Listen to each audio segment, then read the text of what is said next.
안녕하세요. 조이풀 빌리지의 마중물 교육입니다. 오늘은 자해, 스스로 몸을 학대하는 아이들에 대한 이야기를 좀 나눠보도록 하겠습니다. 일단 자해하는 아이들의 첫 번째 기질적인 것은 일단 좀 독특한 아이들, 또 걱정과 생각이 많은 아이들이 이제 그럴 수 있는데요.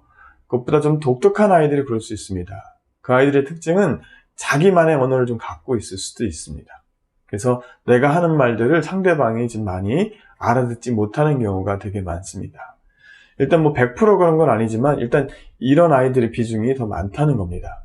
그래서 내 아이가 어떤 기질을 갖고 있는지 한번 파악을 해봐야 되고요. 그 다음에 내성적인 아이입니다. 내성적인 아이들의 특징은 뭐냐면 어깨를 구부리고 다닙니다. 생각을 많이 하고 다니고 어깨를 잘 피지 않고, 그 아이가 어깨를 안 피는 게 아니라 생각이 많은 걸 수 있습니다. 뭐 자기는 누구인가, 나는 누구인가를 생각하고, 뭐 이렇게 또 항상 이렇게 좀 소심하게 살아가는 아이들이 대부분 그렇습니다. 약간 외향적인 아이들은 이렇게 외부적인 어떤 외압이 있을 때 폭력적으로 나가고 말이 거칠어지고 하지만, 좀 약간 내성적이고 독특하고 생각이 많은 아이들은 좀 움츠려들고 안으로 더 들어가는 경우가 많습니다. 그래서 가장 중요한 것은 첫 번째, 지금 핸드폰으로 아이를 족쇄를 삼아서 엄마가 매일 감시하는 아이들, 부부가 매일 싸워서 집안이 늘 불안한 아이들, 자기 이야기를 들어주지 않고 늘 강요하는 엄마, 아빠 밑에 자란 아이들, 그리고 또 너무 어린 나이부터 일찍 공부를 시켜서 공부에 대한 결과를 잘 나오지 못했으면 좀 많이 분노하는 부모들, 그 자녀 밑에 자라나는 내성적인 아이들에 의해서 생깁니다. 그리고 첫 번째, 그 내성적인 아이들이 그 자해가 이루어지는 건 일부러 자해를 하는 것이 아닙니다. 제일 첫 번째 경험은 어떤 식으로 일어나냐면, 일단 뭐 책을 넘기다가 책장에 책 비인다든가, 그 다음에 뭐 칼로 비었을 때라든가, 이때 그 억압되고 막 슬프고 힘들었을 때 그 칼에 비었는데 이제 시원해지는 느낌이 생깁니다. 그럴 때 그 경험을 통해서 아이가 이제 조금씩 반복적으로 자기를 피를 내고 자기를 이렇게 학대하고 하는 경험들이 점점 늘어나는 것입니다. 때문에 저희 학원에서 아이를 가르칠 때 내가 이것도 잘 모르네 그러면 자기는 이것도 모른다고 머리를 막 치는 아이가 있습니다. 그럴 때 부모나 선생님들이 행동 수정을 해줘야 됩니다.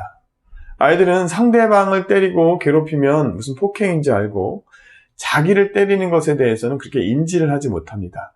때문에 그 훈육자들이 자기를 때리고 자기 몸을 학대하는 것도 큰 폭행이고 나쁜 일이라는 것을 반드시 인지시켜줘야 됩니다. 그래서 어릴 때 그 작은 교육부터 쭉 해오면 뭐 문제가 생길지라도 자기 몸을 학대하는 일이 많이 적을 것입니다. 그거보다 더 중요한 것은 이 아이가 내성적인 아이라면 정말 억압하고 강요하고 아이를 보지 않고 이렇게 훈육하는 방법들은 없애야 됩니다.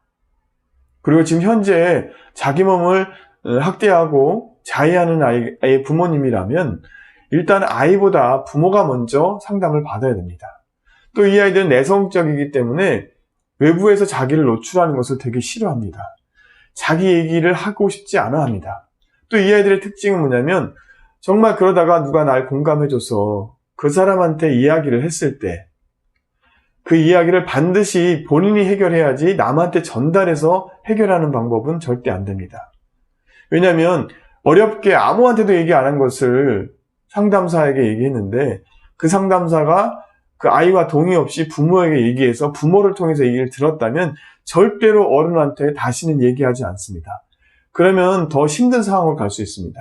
자해하다가 견디지 못해 나중에 자살을 할 수가 있습니다. 때문에 이 상담은 함부로 하면 안 되고요.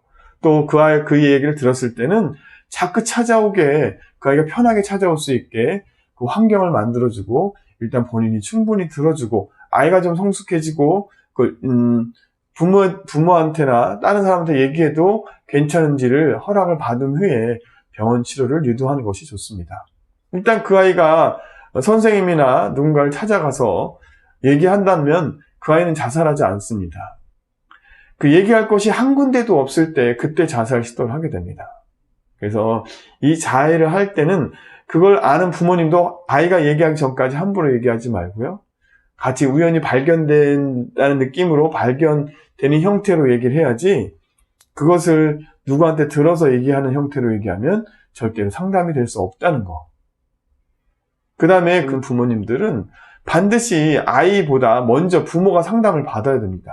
그래서 부모의 행동 수정을 먼저 받고, 행동 수정을 먼저 바꾸면서 아이한테 접근을 해야 되고, 그 후에 아이와 공감대가 형성한 후에 병원을 찾아가는 형태의 상담을 해야 될 것입니다.